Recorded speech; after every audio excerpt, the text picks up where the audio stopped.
Olá, amigos! Quanta alegria estarmos unidos novamente para esse programa no qual nós estudamos, refletimos sobre os ensinamentos e refletimos sobre os desafios que a vida cotidiana nos traz à luz da doutrina dos Espíritos. Você já pensou se é possível nós aliviarmos ou curarmos as doenças do corpo físico e também do psiquismo através da religiosidade? Nós temos visto ao longo do tempo, no Evangelho de Jesus, tantas curas realizadas através da fé. E hoje em dia, quando Jesus não está encarnado, é possível nós realizarmos esses tratamentos e essas curas também? Bem, essas e outras questões sobre elas nós vamos refletir hoje. E para conversar sobre este tema tão significativo, que trata da religiosidade, que trata da medicina, que trata da espiritualidade, nós convidamos um companheiro médico, espírita, pesquisador, médico cardiologista e que trabalha com as questões da espiritualidade e com as questões da medicina há muitas décadas. Com vocês, o nosso querido amigo, Dr. Sérgio Thyssen. Olá, Yasmin. Muito boa Olá. noite. Boa noite para você que está aí na Espanha, pelo que eu sei. Boa noite a todos os amigos da TV Nova Luz. Saudades desses amigos todos. E boa noite a todos que estão conosco agora, que vão chegando para participarem do nosso estudo da noite de hoje. A minha gratidão a todos vocês e que nós possamos, então, trabalhar sobre uma temática, aliás, muito ampla, que é a relação entre espiritualidade, religiosidade e medicina. Isso é muito interessante, eu estou muito feliz porque nós estamos reunindo muitos companheiros. Doutor Sérgio Thyssen, nós estamos pela Rede Amigo Espírita, nós estamos pela Rádio Sementes do Amor, nós estamos também pela Rádio Espírita do Paraná, nós estamos pela Rede Doutrina, estamos pela TV Nova Luz, temos aqui no nosso chat muitos companheiros, inclusive anjos azuis que estão nos dando todo o suporte em vários lugares do Brasil. Nós temos esses companheiros que estão nos dando assim, acolhendo as pessoas que chegam pelo chat. Então, estou muito feliz porque nós estamos reunindo muitos corações. Na técnica, no Rio de Janeiro, nós estamos com o Cassiano Ferreira, nós estamos com o Luiz Romeu. Então, olha quanta gente dando suporte para esse trabalho de amor, né? E vamos lá, eu já posso começar a lhe fazer as perguntas, eu já estou aqui com várias. Eu quero dizer para vocês que estão nos acompanhando, que vocês podem fazer perguntas também. Vocês nos ajudam na construção desse programa. Gostaria de iniciarmos conversando sobre a diferença entre espiritualidade e religiosidade. Existe? De certa maneira, existe. Há quem veja os dois aspectos como algo como que muito próximo do outro, né? Mas, na verdade, espiritualidade é algo muito mais amplo, né? Porque a religiosidade, ela naturalmente se vincula a crenças específicas. E a espiritualidade, ela sendo muito mais em aberto, tem a ver com as questões humanas, nos seus aspectos espirituais, de uma maneira independente das questões que nós conhecemos, analisando, estudando, convivendo com as religiões de um modo geral, né? Então, nós poderíamos até dizer que, de um modo geral, a religiosidade ela está inclusa na espiritualidade, mas há espiritualidade sem religião propriamente.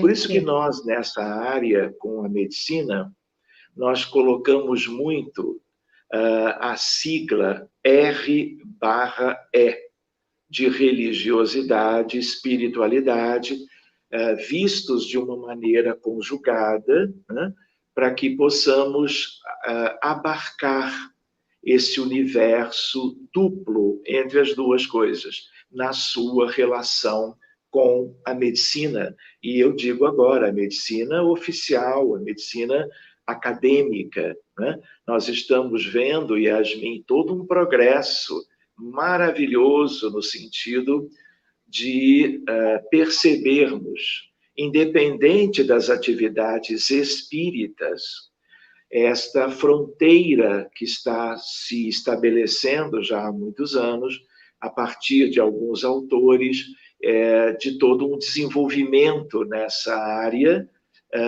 e a própria medicina abrindo espaços para um benefício quando nós trazemos a questão RE, religiosidade e espiritualidade, para as questões médicas envolvendo saúde e doença.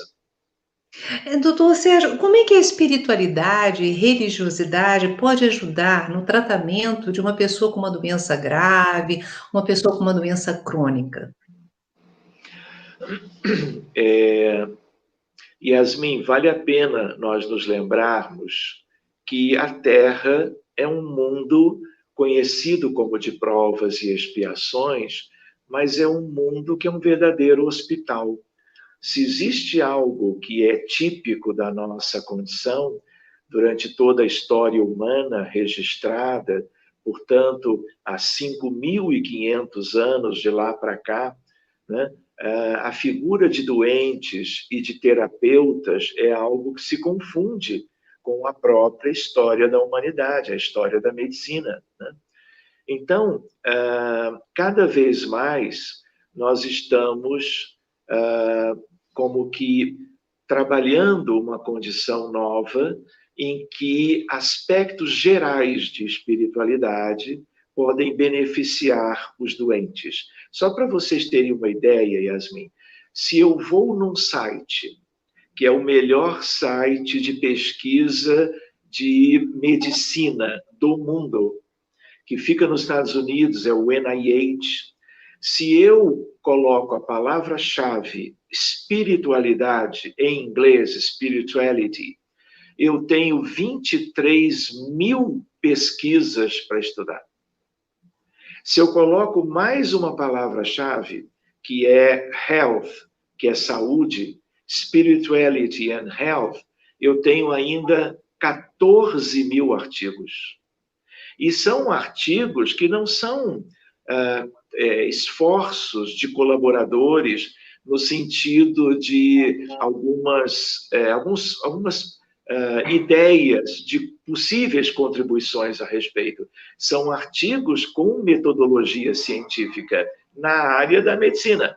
E essa estatística nos dá uma ideia do quanto nós já estamos caminhando nos últimos 20 anos, Yasmin, nesse sentido, de trazermos a espiritualidade, a religiosidade para as questões médicas. Então, essa pergunta que você fez, ela é muito ampla, né? Mas uma ideia básica para nós, eu até diria, brincando, como eu costumo brincar, isso é tema para seminário, né? Nós vamos tentar compactar um pouco as coisas, mas a ideia é de que, por exemplo, eu tenho uma pessoa com depressão. Depressão é uma epidemia mundial. Nós estamos num tempo delicado por causa do novo coronavírus e suas consequências na humanidade atual. Mas antes disso, a depressão já era um problema de saúde pública de todos os países do mundo. De tal maneira que, por quê? Por causa do número de casos em cada nação, em cada sociedade. E a depressão, ela tem dois contextos próximos. O doente com depressão não sabe se cuidar, se ele tem diabetes, hipertensão, se ele faz um câncer. A depressão não permite, se ela é moderada ou grave, que ele administre bem os seus problemas de saúde. Tanto quanto do outro lado, um lado que é também uma epidemia lamentável no mundo, que é a relação entre a depressão e o suicídio. Nós temos, pela Organização Mundial de Saúde, Yasmin, um caso de suicídio no mundo a cada 40 segundos. Isso é uma verdadeira tragédia coletiva, o que denota também, não é, que mundo é esse, quem nós somos. Então, a ideia de que as pessoas que têm depressão, né, que é visto como uma questão cerebral, com diminuição dos neurotransmissores cerebrais, que são vários, né, daí a prescrição dos antidepressivos, que são os remédios hoje mais prescritos no mundo e de uma maneira assim disparada. O que acontece? A medicina acadêmica, a psiquiatria moderna entende a depressão como um problema da neuroquímica cerebral. Mas nós podemos ter uma outra visão, lembrando que depressão é um problema do espírito, é um transtorno, é uma doença do espírito. E para que haja uma perspectiva de uma evolução melhor, ela tem que ser tratada no espírito, mesmo sendo também, e por um tempo, tratada com os remédios, os antidepressivos. O que se mostrou na literatura nessa fronteira? Por isso ela vem crescendo amplamente no mundo inteiro. A ideia de que se a pessoa que tem depressão, primeiro, se ela é uma depressão leve, e a pessoa tem uma fé, uma crença, uma religiosidade, ou tem, em meio a essa religiosidade, uma valorização das questões espirituais, ela tem um curso da evolução mais benigno, com menos facilidade para evoluir para um caso moderado ou severo e beirando o suicídio. Outra ideia é a ideia de que, por exemplo, se constatou algo que nada tem a ver com a doutrina espírita, tem a ver com outras crenças, tipicamente de religiões nos Estados Unidos, no Canadá, na Europa. A pessoa que tem depressão, se ela passa a frequentar o culto do seu templo religioso, seja ele qual for,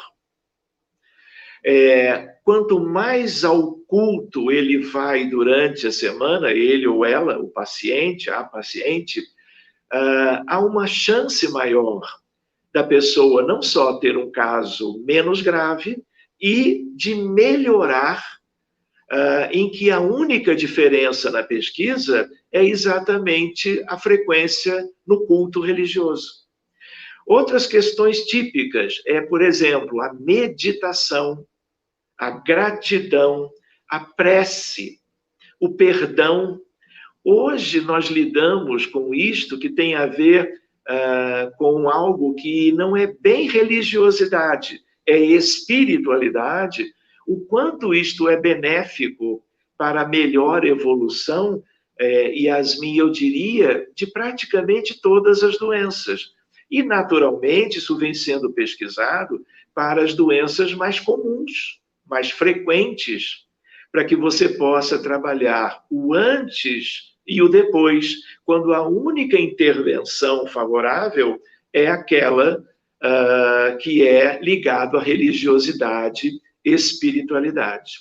Então, hoje, por exemplo, a oração na beira do leito, a prece intercessória em pós-operatório de cirurgia cardíaca, de revascularização do miocárdio.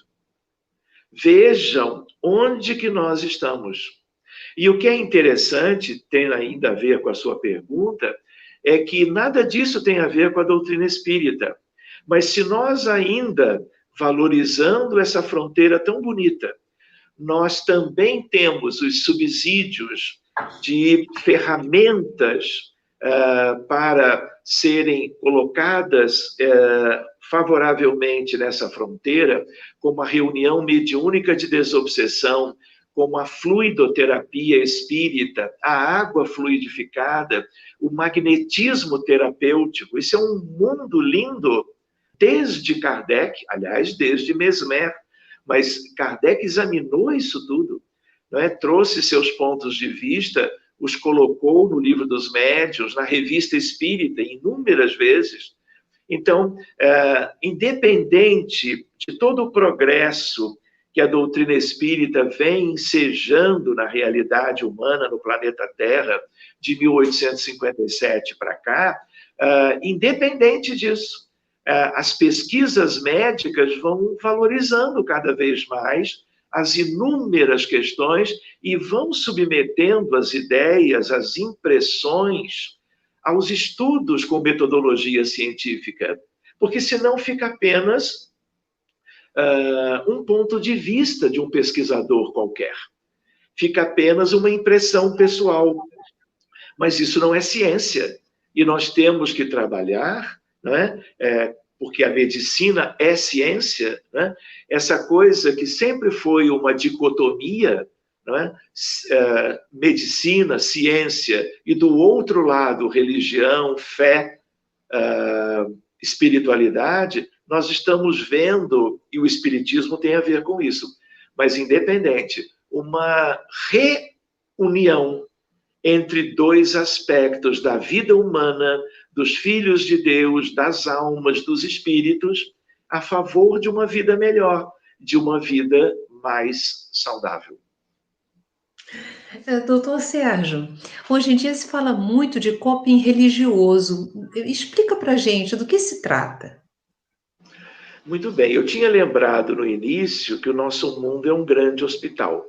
Então, vejam só, nós temos milhares de doenças na Terra. Uma enorme parte são doenças orgânicas, são doenças biológicas, são doenças as mais variadas e muitas delas, Yasmin, que podem evoluir comprometendo a vida do indivíduo, levando a muito sofrimento, levando, inclusive, a necessidades de cirurgias, de procedimentos invasivos e de medicamentos, às vezes, que terão que ser utilizados ao longo de toda uma vida, como é o caso dos hipertensos, dos diabéticos e até dos deprimidos, se nós não lançarmos mão de outros recursos, né? Então, o coping religioso, o coping espiritual, é a ideia de enfrentamento, é a ideia de um conjunto de possibilidades que estão sendo melhor estudadas agora, no sentido de que tenhamos uma ciência de como lidar com o estresse, de como lidar com tudo que tem a ver com esta palavra.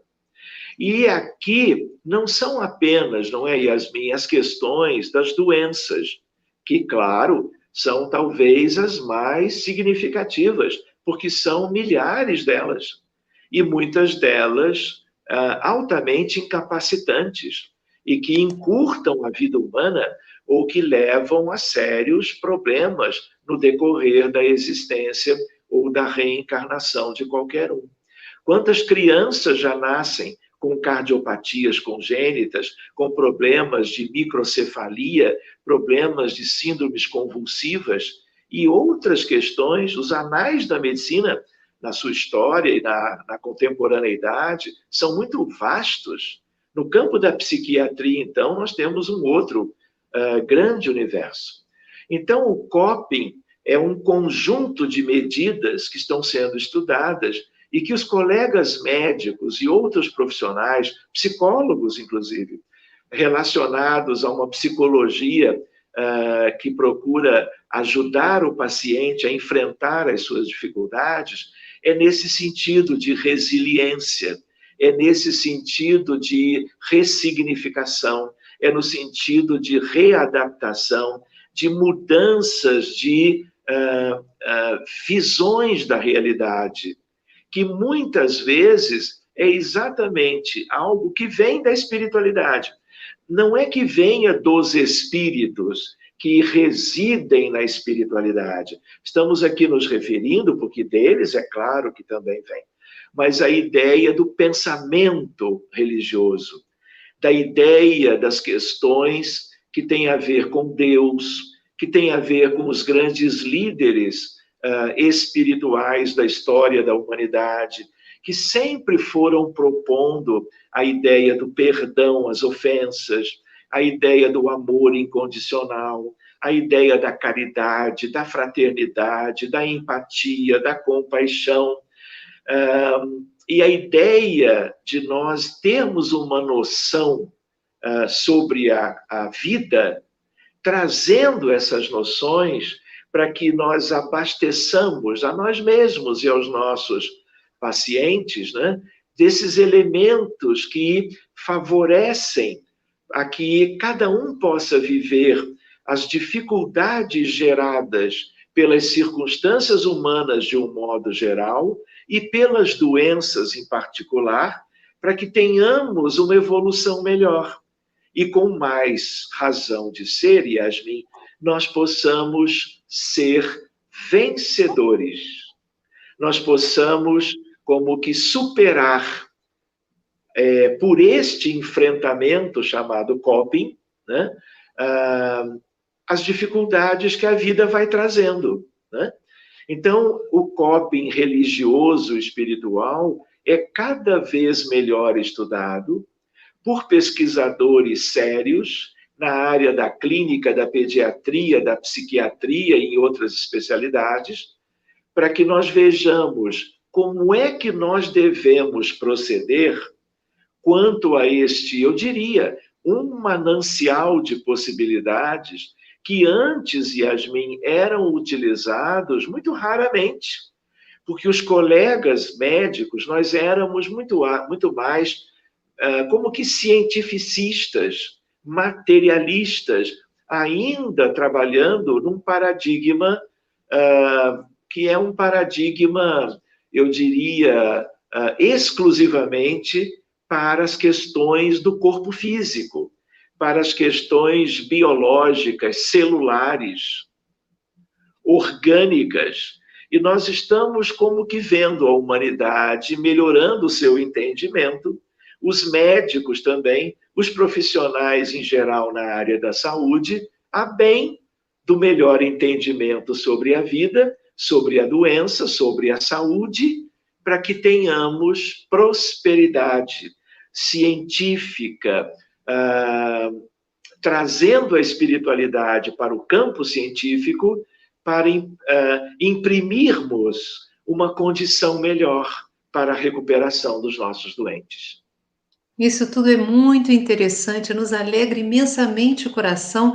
Sabemos que já estamos nesse nível de entendimento, que está se abrindo essa união cada vez mais forte, com certeza, entre a ciência e a religiosidade, e as religiões também, e a espiritualidade. Lembro-me agora do biólogo Bruce Lipton, que escreveu essa obra tão grandiosa e tão importante, que fala sobre a biologia da crença. Como é que ele explica esse processo da fé se realizando em cura, em atividades de saúde no ser humano?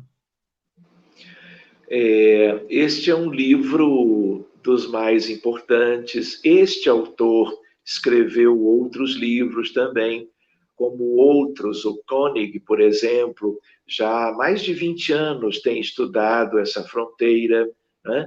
Então, eles não são espíritas, não é? Alguns deles, até por causa de colegas na área que são estudiosos da doutrina espírita, alguns deles têm como que se dedicado a conhecer as obras básicas, né? Mas eles trabalharam a ideia do quanto há uma relação entre a mente humana e o mundo celular, o mundo orgânico. E eles começaram como pioneiros, aliás, né, a trazerem a hipótese de que o bem-estar quanto à saúde mental tem repercussões muito claras e cada vez mais evidenciáveis nas células, nos elementos que compõem as células, que são de 50 a 80 trilhões no corpo humano de uma pessoa qualquer. Então, a estrutura da célula, ela é simples por um lado, complexa por outro. Então, nós temos no núcleo das células, por exemplo, uma estrutura fundamental, que é o DNA, que tem a ver com a genética, e que numa época anterior, nós tínhamos a ideia de que o DNA e a genética, a hereditariedade, as mutações, isso era tudo para nós compreendermos a medicina. Então, estes autores vêm trabalhando a ideia de que sentimentos enriquecem o mundo celular, modificando as condições até do DNA. Isso é uma coisa completamente nova e, de certa maneira, revolucionária. Então, a ideia é de que, vou citar um exemplo, gratidão. Yasmin, se você coloca uma pessoa numa câmara de ressonância nuclear magnética funcional, e você convida que um conjunto dessas pessoas, dentro da câmara de ressonância, sintam gratidão por pessoas, por divindades, por vizinhos que te ajudaram em alguma coisa, por colegas na área da saúde que exerceram qualquer ação, atividade benéfica, e isso gerou um bem-estar, uma alegria, uma felicidade, ou você agradeceu a Deus por causa de alguém da sua família que obteve uma cura de um problema mais delicado, ou uma grande melhora clínica, né? O cérebro, durante a ressonância, ele vai acender, entre aspas, algumas áreas. E essas áreas que ele acende, é claro que quem está fazendo isso é a alma, porque é a alma que está agradecendo.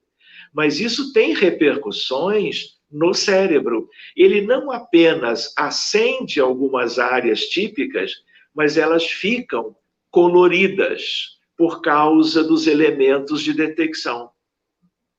E aí o que acontece? Estas áreas que se acendem são áreas que liberam um número enorme de neurotransmissores, incluindo, por exemplo, a ocitocina, a serotonina, a dopamina, a noradrenalina.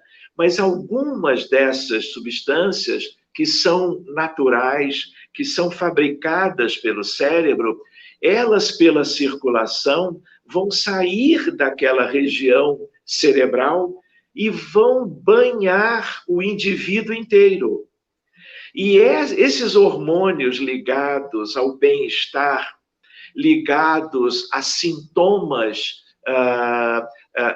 relacionados a este bem-estar, têm uma ação preventiva em relação às doenças. Mas mais do que isso, Yasmin, podem ter efeito curativo, modificando as questões das células, como que banhando de uma luz bioquímica que favorece a estabilidade celular, a saúde celular e, portanto, a saúde orgânica. Então, hoje, olha que coisa curiosa, você propõe para o seu paciente que todos os dias, antes de adormecer, ele faça, eu diria, não apenas uma prece, né, para encerrar formalmente, junto de uma espiritualidade, aquele dia de vida, mas ele num caderninho, numas folhas em branco, num bloco, né, ele anote pensando, puxa, o que eu vivi hoje no dia que eu devo me lembrar, que eu devo reconhecer a minha gratidão a alguém, alguma instituição, algum contexto, alguma entidade, eventualmente toda espiritual. E aí eu vou, no início é um pouquinho mais difícil, mas aí você vai escrevendo.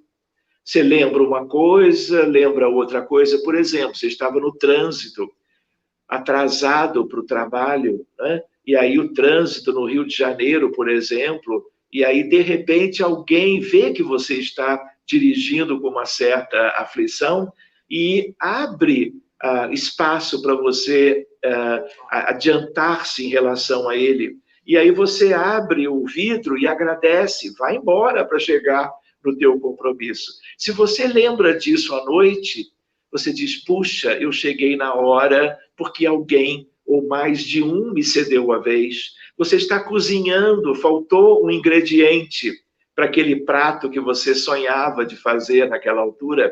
Aí você bate na porta do vizinho. Ah, não, isso eu tenho, toma aqui. Então você lembra coisas simples. Mas se você quiser agradecer a Deus, dentro da sua crença, você o faz. Se você se habitua a fazer, lembrar de 3 questões do dia, o porteiro que te sorriu ao voltar para casa, você veio chateado por algum problema no ambiente do trabalho, e quando ele te vê chegando, ele mostra a alegria de você estar reencontrando, né? E aí você lembra disso e coloca no caderno aquele. Se você se habitua a fazer isto, o teu cérebro muda e hoje você sabe, isso é ciência médica. Hoje você está fazendo medicina preventiva e medicina curativa, agindo de modo terapêutico. Então, isso é apenas um exemplo que tem a ver com questões que estes autores, né, foram estudando mais recentemente. E eles foram abrindo essa perspectiva nova de relacionar sentimentos, pensamentos, ideias que possam mudar para melhor a condição de vida de cada um envolvendo saúde e doença. Olha, doutor Sérgio Thyssen, está assim bombando o nosso chat. Eu estou muito agradecida a todos os companheiros, estamos do norte ao sul do Brasil, fora do Brasil também, e todos estão muito felizes com essa abordagem, com a forma profunda e simples em que você está colocando essa temática tão importante para as nossas vidas. Nos fale agora um pouco sobre o passe na casa espírita. Olha, Yasmin, esse é um outro seminário, né? Mas, como você, aliás, conhece bem. Então, reparem, hoje em dia, né, você perguntou o passe na casa espírita. Então, o movimento espírita no mundo, né, Brasil e qualquer país, onde ele exista, claro, o passe é como que uma prática muito conhecida, muito característica de inúmeros momentos, não é? De quem frequentamos as instituições espíritas. Não é? Eu não sei se vocês têm ideia, Allan Kardec, ele não falou de passe, vamos dizer assim, nas obras básicas, não é verdade? Ele estudou sobremaneira o magnetismo e falou claramente em magnetismo de cura. Mas a palavra passe você não encontra na codificação. Então, quando é que isto começa a ser frequente no movimento espírita brasileiro, né? Existiram 2 magnetizadores, 2 homeopatas portugueses. Olha que bonito. Bento Muri e Vicente Martins, que eram lusitanos e tiveram como que um desejo, uma ideia de virem para o Brasil.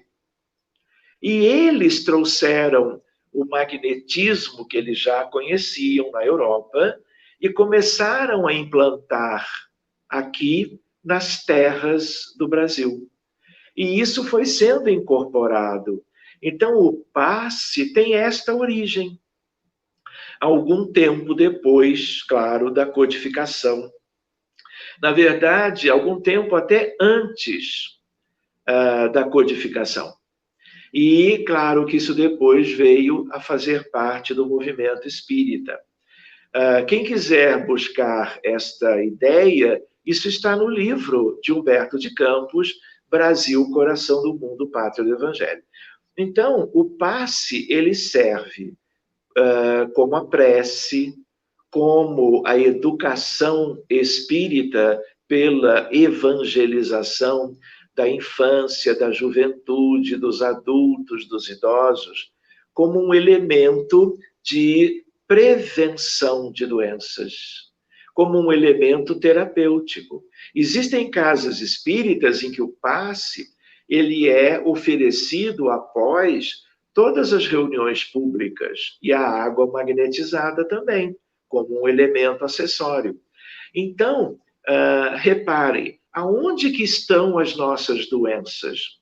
Antes mesmo, Yasmin, que elas como que transbordem para o corpo físico, atingindo os mais variados tecidos orgânicos humanos, no fígado, na mama, no cérebro, no pulmão, no intestino e assim por diante, as doenças começam na alma, nas transgressões pretéritas às leis de Deus. E tudo isso já transbordara para os nossos perispíritos.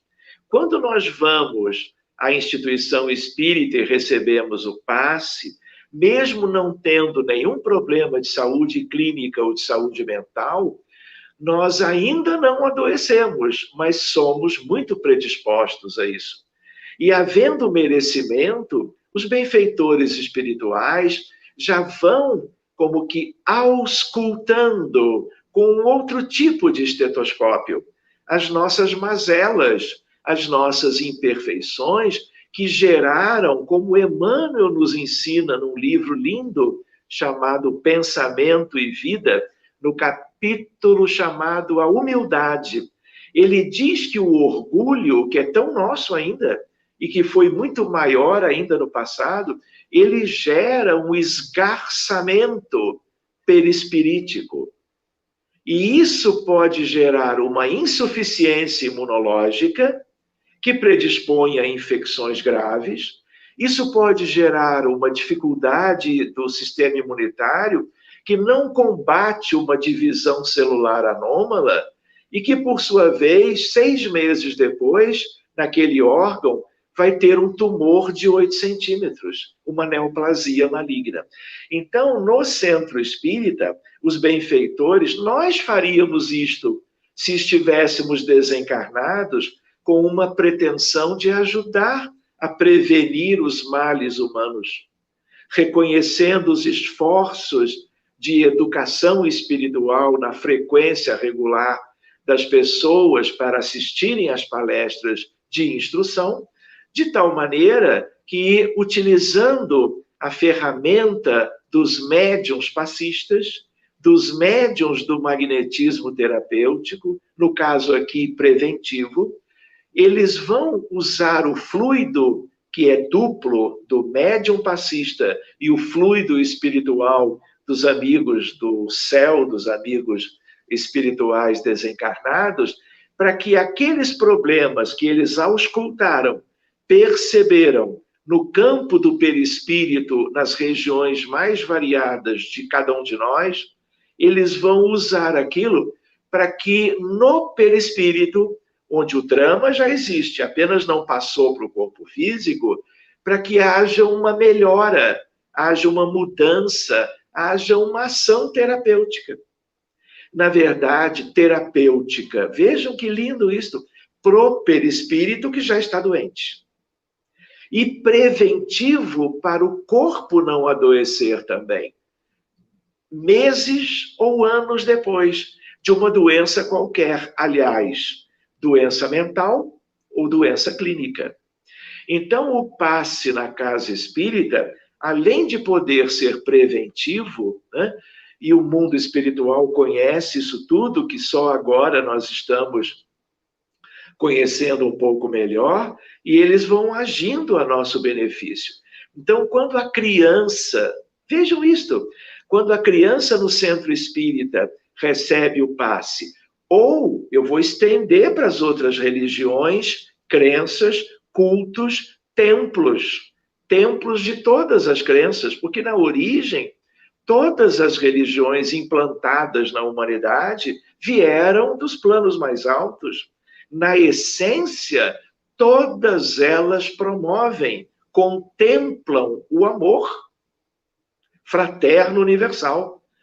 Outra coisa é o que o ser humano faz com o pensamento religioso, não é? Maculando com as suas imperfeições e gerando um distanciamento da origem da crença, da fé e da religiosidade e espiritualidade. Então, o que acontece? Voltando para a casa espírita, quando a criança recebe o passezinho, a aguinha, após a evangelização, em que ela aprende o evangelho adaptado à sua idade mental, né?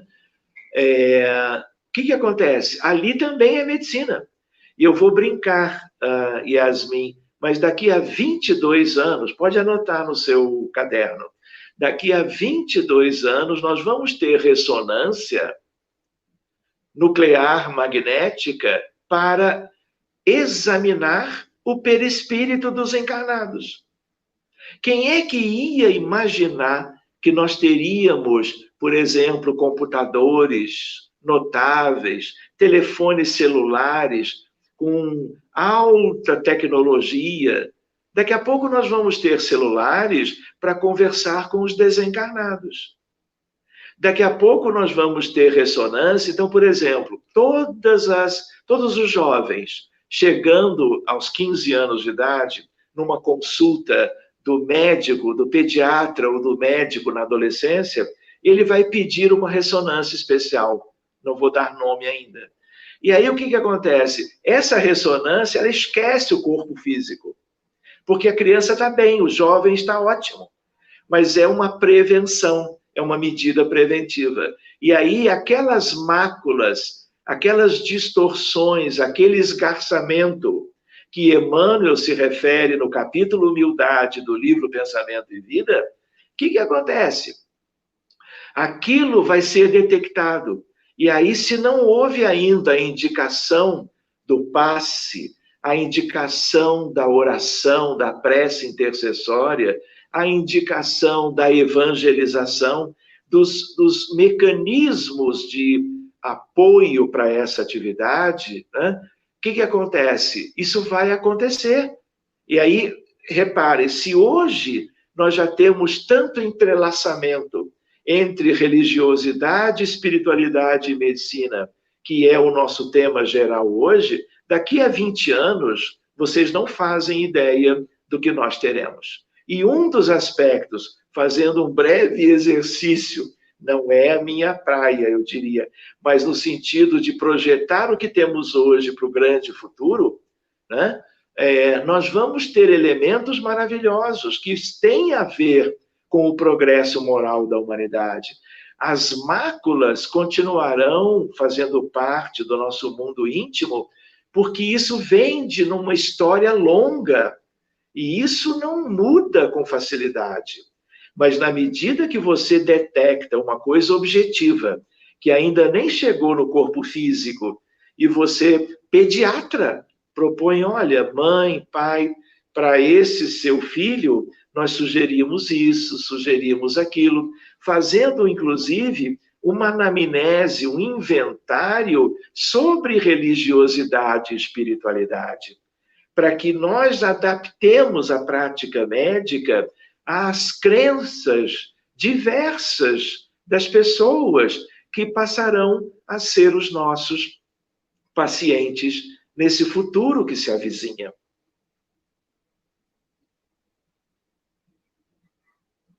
Eu agradeço todo o carinho, todo o amor.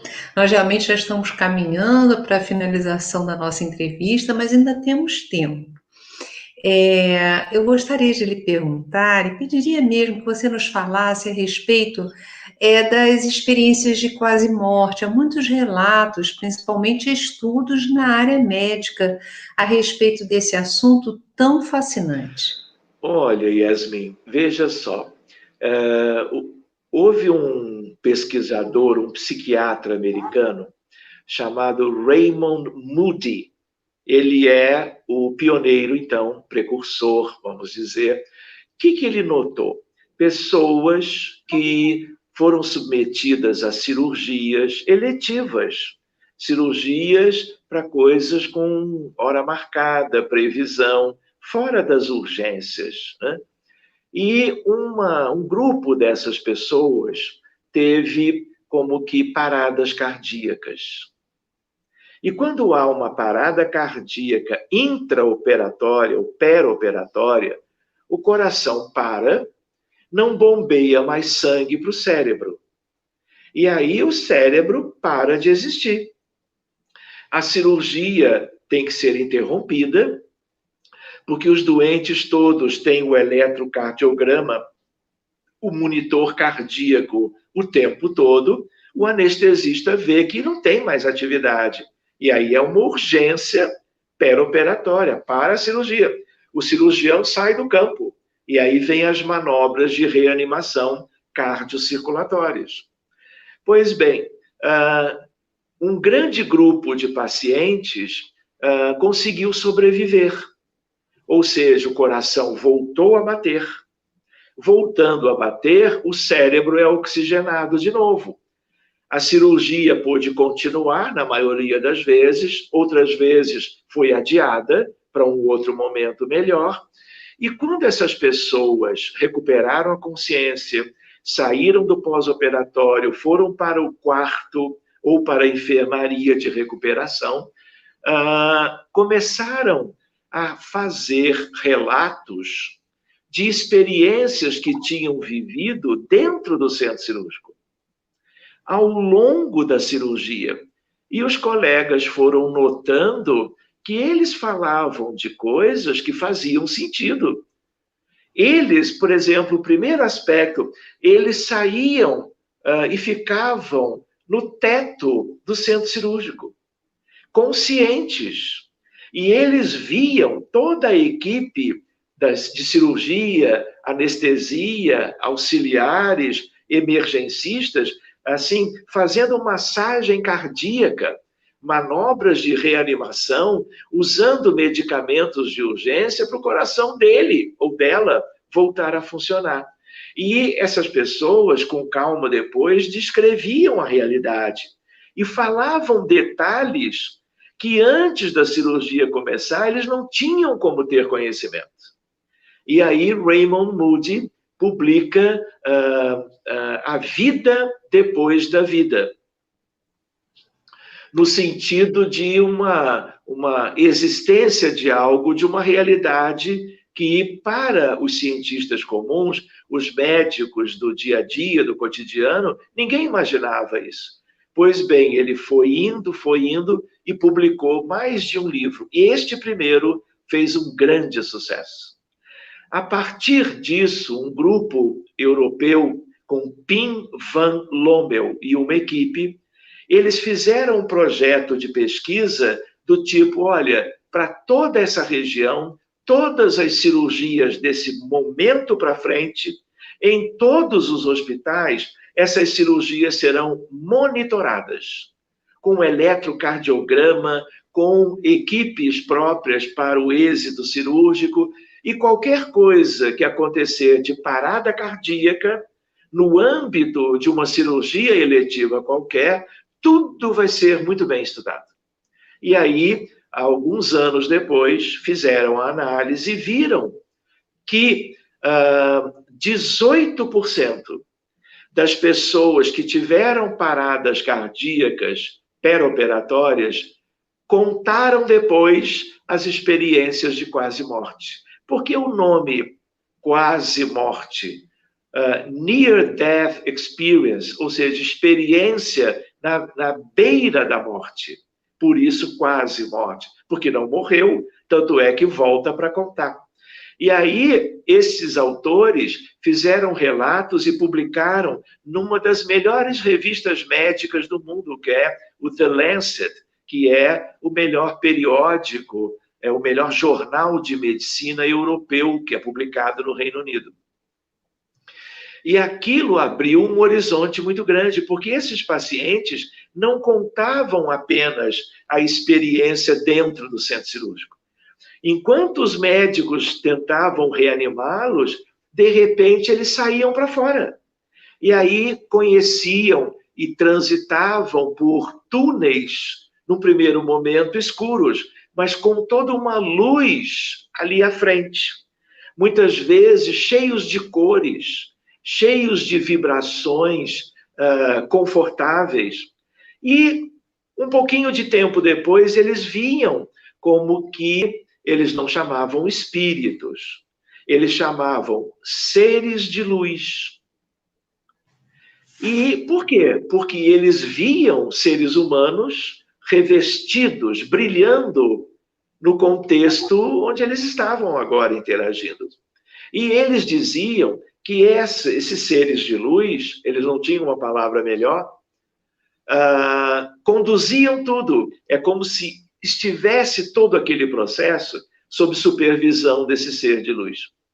E isso era uma uniformidade em relação a todos os casos. E aí, mais adiante, eles chegam num ambiente todo claro. E neste ambiente todo claro, eles reencontram familiares que tinham morrido, para surpresa deles. Alguns reencontram aqueles que só conheceram em quadros de fotografias, mas não conheceram em vida. Mas reconhece, você é a bisavó, é a minha avó da minha mãe, a fulana? Sou. E aí eles conversam entre si. E aí eles pensam, mas eu morri? Mas como é que eu morri se eu estou vivo, eu estou falando, eu estou consciente?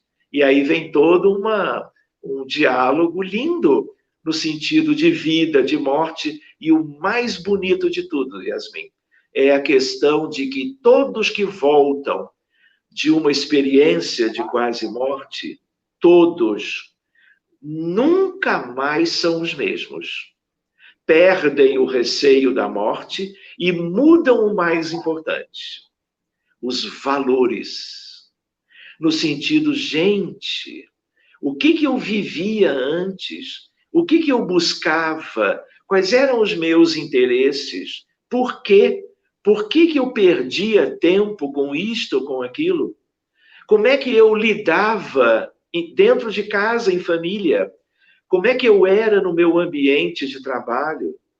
Como é que eu era no âmbito geral da vida humana? Então, reparem, o mais importante, dentre inúmeras outras questões, bonitas até, para vermos com detalhes, talvez num outro momento, é a ideia dos valores. Ninguém retorna para vamos dizer assim, a consciência agora do outro lado, do lado de volta do encarnado comum, como era antes.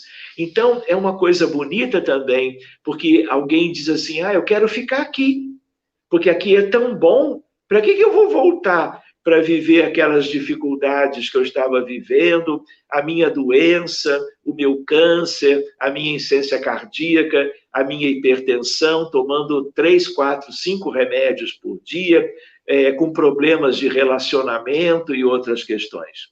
E aí o ser de luz diz, olha, agora você vai aproveitar melhor, vamos dizer assim, a sua oportunidade de viver de verdade a verdadeira vida.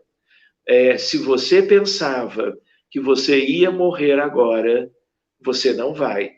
Você vai voltar para o seu corpo, o seu coração voltará a bater, você vai para casa e vai viver anos e anos muito mais feliz do que você viveu até agora.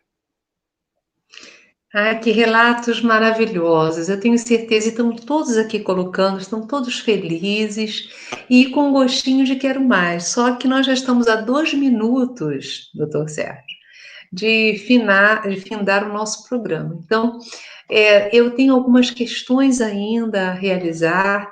Gostaria muito que você compartilhasse as suas experiências na utilização da espiritualidade no amparo aos seus pacientes. Eu tenho certeza que você deve ter muitas experiências com relação a isso, não tem? Olha, nós estamos, graças a talvez programação, né?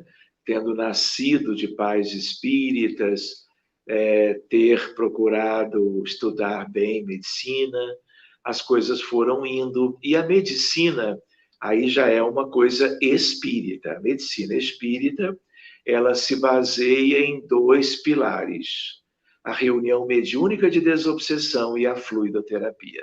Vou deixar de lado a questão da prevenção com a evangelização das crianças, dos jovens, dos adultos e dos idosos. Então, esse é um mundo de trabalho em que nós recebemos na casa espírita pacientes com problemas muito sérios, eu diria, de muita gravidade. E hoje, por WhatsApp, por e-mail, por telefone, pelo Messenger do Facebook, né, casos do mundo inteiro, porque nós tivemos a oportunidade de visitarmos muitos países, procurando levar a sementinha da doutrina espírita, falando sobre essa fronteira. Então, teríamos visitado 34 países. E aí vão surgindo pedidos, porque ouvem falar que há uma alternativa de abordagem médico, espírita ou terapêutica e tal. E aí nós vamos procurando ver os casos mais graves primeiro. E o que tem acontecido? Uma coisa marcante, porque não teremos tempo para uma análise mais detida, é o antes e o depois. Porque todos os problemas mentais, todos os problemas médicos, clínicos, mais relevantes têm causa espiritual. E ninguém adoece sozinho. Seja pela depressão, pela esquizofrenia, seja pelo transtorno do espectro do autismo, na questão da psiquiatria, seja na neoplasia, nos transtornos inflamatórios, infecciosos, a malária, o cólera, seja qual for o problema, isolado, epidêmico, pandêmico, tudo é espiritual na origem.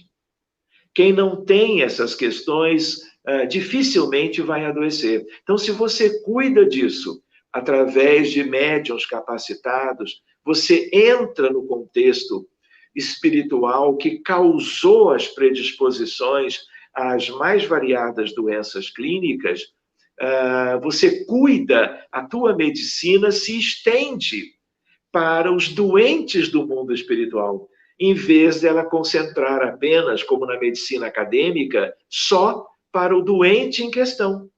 Então, a ideia qual é? É uma ampliação muito interessante. E a complementação fundamental é o magnetismo de cura em ação, que tem a ver com o passe, tem a ver com Mesmer, tem a ver com Kardec como magnetizador, os magnetizadores da sua época e toda uma herança linda da doutrina espírita que nós temos para utilizar. Outra ideia para concluir é uma sementinha que eu queria deixar com você, Yasmin, e com os nossos amigos. Essa experiência nós temos levado a congressos internacionais do mais alto nível de ciência médica. Por exemplo, de novo, já foi a 3ª ou 4ª vez, agora em agosto do ano passado, 2019, nós estivemos em Lisboa para o Congresso Mundial de Psiquiatria.